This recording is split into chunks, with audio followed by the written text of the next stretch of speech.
నమస్తే, welcome to our channel. నేను సౌజన్య. జగన్మోహన్ రెడ్డి రాజ్యసభ ఎన్నికలకు సంబంధించి ముగ్గురిని ఖచ్చితంగా గెలిపించుకోవాలని చాలా తహతలాడుతూ కొత్త ఎత్తులు వేస్తూ ఉన్నారు. కానీ ఆయన నిఘా వర్గాలకు సంబంధించి ఆయన నిఘాలో తెలిసింది ఏంటి అని అంటే, చాలామంది వైసీపీ ఎమ్మెల్యేలు సందర్భం కోసం వేచి చూస్తున్నారు. వాళ్ళకి ఆ సిచ్యువేషన్ రాగానే ఖచ్చితంగా కసి తీర్చుకుంటారు. చాలామంది టీడీపీకి దగ్గరలో కాంటాక్ట్లో కూడా ఉన్నట్టుగా తెలిసి వస్తుంది. మరి దీన్ని ఆయన ఎలా ఎదుర్కొంటారు జగన్మోహన్ రెడ్డి ఏంటి ఈ అంశానికి సంబంధించి మనతో మాట్లాడడానికి, వారి విశ్లేషణ మనతో పంచుకోవడానికి ఈరోజు మనతో పాటు ఉన్నారు సీనియర్ జర్నలిస్ట్ దుర్గా కుమార్ గారు ఉన్నారు. వారితో మాట్లాడదాం. నమస్తే అండి. నమస్కారం మా సౌజన్య, మన వీక్షకులు కూడా నమస్కారం.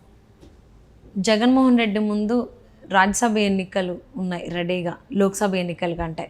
సో ఖచ్చితంగా ఈ రాజ్యసభ ఎన్నికల్లో వాళ్ళ అభ్యర్థులు ముగ్గురిని ఖచ్చితంగా గెలిపించుకోవాలని చెప్పేసి అని తహతలాడుతూ జగన్మోహన్ రెడ్డి కొత్త ఎత్తులు వేస్తూ ఉన్నారు. అలాగే జగన్మోహన్ రెడ్డి నిఘాలో తెలిసింది ఏంటి అంటే, వైసీపీ ఎమ్మెల్యేలందరూ ఎవరైతే అసంతృప్తితో ఉన్నారో వాళ్ళందరూ కూడా సందర్భం కోసం వేచి చూస్తున్నారు. అండ్ చాలామంది టీడీపీకి సన్నిహితంగానే వ్యవహరిస్తున్నారు అన్నట్టుగా వార్తలు వినిపిస్తున్నాయి. ఇది ఎంతవరకు వాస్తవం? అసలు రాజ్యసభ ఎన్నికలకు సంబంధించి జగన్మోహన్ రెడ్డి అనుకున్నది అవుతుందా, అనుకున్న దానికి వ్యతిరేకంగా అవుతుందంటారా? అంటే ఏ పార్టీ అయినా ఇట్లాంటి అవకాశాన్ని పూర్తిగా తనకు అనుకూలంగా ఉపయోగించుకోవడానికి ప్రయత్నించడం అనేది సహజమమ్మా. అందులో ఒక రాజ్యసభ సభ్యుడు ఎన్నిక అవ్వాలంటే 44 మంది శాసనసభ్యులు ఓట్లు అవసరం.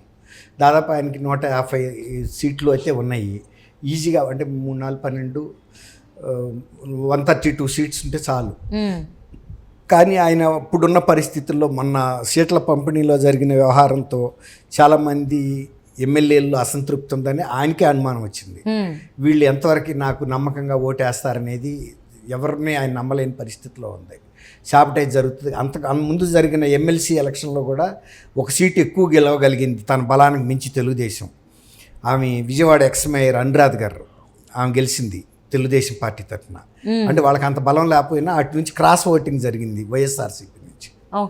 అందువల్ల ఇప్పుడు ఆయనకి భయం వచ్చేసింది. ఇప్పుడు ఎట్లా ఉంటుందంటే అమ్మా, ఈ ఎలక్షన్లో ఇప్పుడు ఈ రాజ్యసభ మెంబర్ అనేది ఒక సీట్ కోసం ఆయన ప్రయత్నిస్తున్నాడు. అసలు వైఎస్ఆర్సీపీ వచ్చే ఎన్నికల్లో గెలుస్తుందా లేదా అనేది పెద్ద క్వశ్చన్ మార్క్గా ఉంది పార్టీలో. శాసనసభ్యుల్లోనూ ఉంది, ఇతర నాయకుల్లోనూ ఉంది, ఆయనలోనూ ఉంది. ఇప్పుడు ఓడే మునిగిపోతున్నప్పుడు తెడ్డు ఒకటి ఒడ్డుకి ఇసిరావనుకోండి, ఎంత లాభం?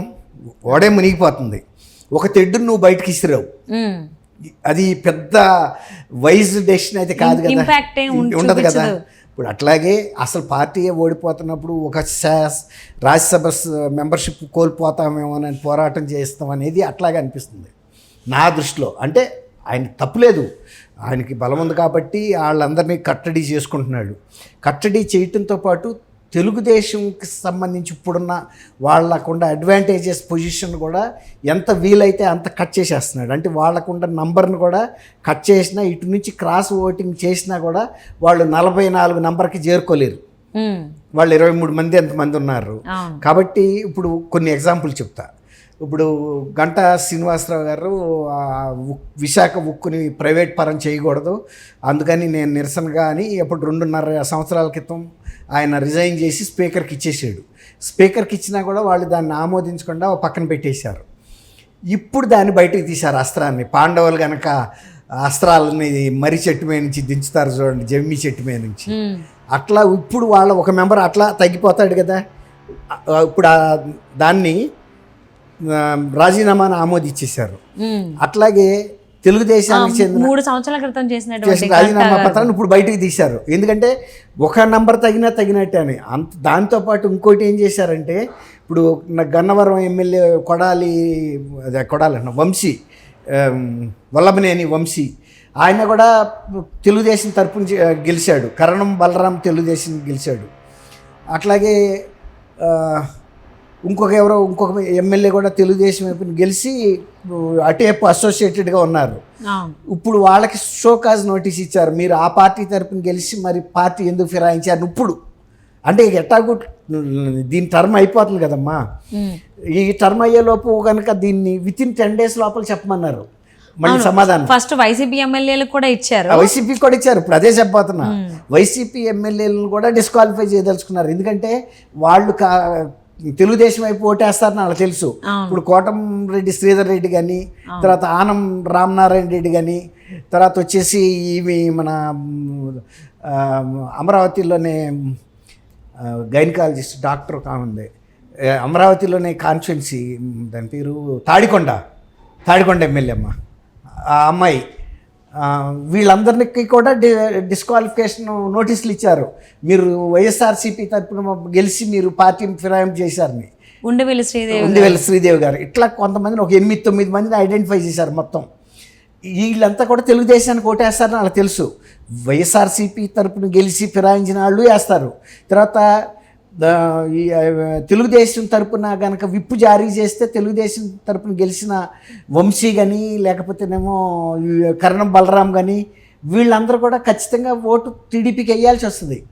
అందువల్ల ఈ 10 రోజుల లోపల మీరు కనుక ఇవ్వకపోతే వీళ్ళని డిస్క్వాలిఫై చేసేస్తే వీళ్ళ ఆ మేరకు తెలుగుదేశం బలం తగ్గిపోద్ది.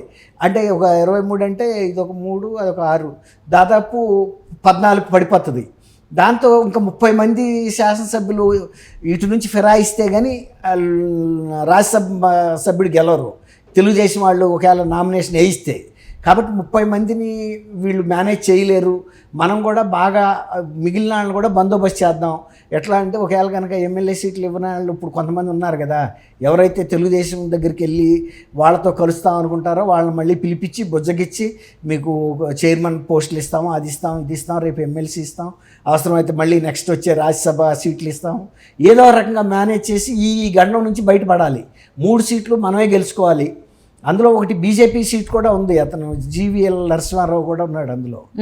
అట్లా ఈ 3 సీట్లు ఎట్టి పరిస్థితుల్లోనూ గెలుచుకునేందుకు తెలుగుదేశాన్ని ఒక పక్కన బలహీనం చేస్తున్నారు, వాళ్ళ నంబర్ని కట్ చేస్తున్నారు. రెండోది వాళ్ళ తరపున నుంచి కూడా వెళ్ళిపోయిన వాళ్ళని కూడా డిస్క్వాలిఫై చేసేస్తున్నారు. కాబట్టి ఒక 130 to 135 మెంబర్స్ని సాలిడ్గా కనుక మనం మేనేజ్ చేసుకోగలిగితే, అంటే ముందే అలాట్ చేసేస్తారు, ఒక్కొక్కరికి 44 అనుకోండి, ఇంకొక నంబర్ కలిపి 145 చొప్పున అలాట్ చేసేస్తారు, మీరు వేయాలి ఖచ్చితంగా అని. దాన్ని మేనేజ్ చేయటం కోసం ఒక స్కీమ్ తయారు చేసుకుంటున్నారు. అది ఏ పార్టీ అయినా చేసే పని. కాకపోతే గతంలో ఎప్పుడో రాజీనామా చేసిన వాళ్ళని ఇప్పుడు వాళ్ళ మైండ్ ఎంత షార్ప్గా ఉన్నారంటే వాళ్ళు అధికార పక్షం వాళ్ళు, టీడీపీ ఎట్టి పరిస్థితుల్లోనూ మన మెంబర్స్ క్రాస్ ఓటింగ్తో రాజ్యసభ మెంబర్ కనుక గెలిస్తే మనకు నైతికంగా రేపు అవమానం. రేపు రాబోయే ఎన్నికల్లో టీడీపీకి అంత బలం లేదు. 21 మెంబర్స్ 25 మెంబర్స్ బయట నుంచి ఓటేయాల్సిన పరిస్థితి ఉంది. కాబట్టి అట్లాంటి పరిస్థితి వస్తే పార్టీ వీక్గా ఉందనే సందేశం కార్యకర్తల్లోనూ ప్రజల్లోనూ వెళ్ళి మన పార్టీ ప్రతిష్ట పలసబడుతుంది. అందువల్ల దీన్ని ఇంత ప్రతిష్టాత్మకంగా తీసుకుని ఇప్పుడు దస్త్రాలు బయటకు తీశారు, పాత దస్త్రాలు. వీళ్ళని డిస్క్వాలిఫై చేయటం, వీళ్ళందరినీ పార్టీ మారిన వాళ్ళందరినీ నోటీసులు ఇవ్వటం, అది కూడా within no time 10 days, అంటే నోటిఫికేషన్ వచ్చే కన్నా ముందే రాజ్యసభ ఎలక్షన్ నోటిఫికేషన్ వీళ్ళని డిస్క్వాలిఫై చేయాలనేది ఒక వ్యూహం, రాజకీయ వ్యూహం. చూద్దామమ్మా, ఇప్పుడు 190 వాళ్ళు సక్సీడ్ అవ్వచ్చు, ఎందుకంటే ముందే మేల్కొని ఇవన్నీ కూడా చేసుకుంటూ వచ్చారు కాబట్టి. ఇప్పుడు వాళ్ళ బలం లేనప్పుడు తెలుగుదేశం ఇంకో మెంబర్ని గెలుచుకోలేకపోయినా వీళ్ళకి వచ్చిన నష్టమే లేదు. ఇప్పుడు మెయిన్ టార్గెట్ వాళ్ళకి రేపు అసెంబ్లీలో గెలవటం. ఒక రాజ్యసభ సభ్యుడు ఉంటే ఎంత, లేకపోతే ఎంత తెలుగుదేశానికి. వాళ్ళ మెయిన్ శక్తియుక్తులన్నీ రేపు ఇక్కడ కేంద్రీకరించి పనిచేస్తున్నారు. తర్వాత ఇప్పుడు వాళ్ళ పరిస్థితి కూడా వైఎస్ఆర్సీపీ పరిస్థితిలో ఈ స్టేట్ ఎలక్షన్స్లోకి వచ్చేటప్పటికి పరిస్థితి బాగా యాంటీ ఇన్కంబెన్సీ ఫ్యాక్టర్, ప్రజలు మార్పు కోరుతున్నారు. ఇది గెలిస్తే చాలు తెలుగుదేశానికి పెద్ద బలం. ఇక రాబోయే ఎలక్షన్స్లో ఎంతమందినైనా పంపొచ్చు రాజ్యసభకి. మళ్ళీ రేపు రాబోయే ఎలక్షన్ ప్రతి 2 సంవత్సరాలకి 1/3 ఆఫ్ ద రాజ్యసభ మెంబర్స్ రాజీనామా, వాళ్ళ టర్మ్ అయిపోద్దమ్మా పదవీ కాలం. కాబట్టి దే కీప్ కమింగ్ అనే సైకిలిక్ బేసిస్ ప్రతి 2 yearsకి. అది సో రాజ్యసభ ఎన్నికలకి అయితే గట్టి ప్రయత్నాలే చేస్తున్నారు జగన్మోహన్ రెడ్డి. బట్ ఇప్పుడు వరకు చేసినటువంటి పనులకు సంబంధించి ప్రతిఫలం అనేది రాజ్యసభ ఎన్నికల్లో జగన్మోహన్ రెడ్డి తీసుకుంటారా, లేకపోతే లోక్సభ ఎన్నికల్లో తీసుకుంటారా అనేది చూద్దామండి. Thank you so much for spending your valuable time with us, Durga. Thank you మా సౌజన్య, మన వీక్షకులు కూడా.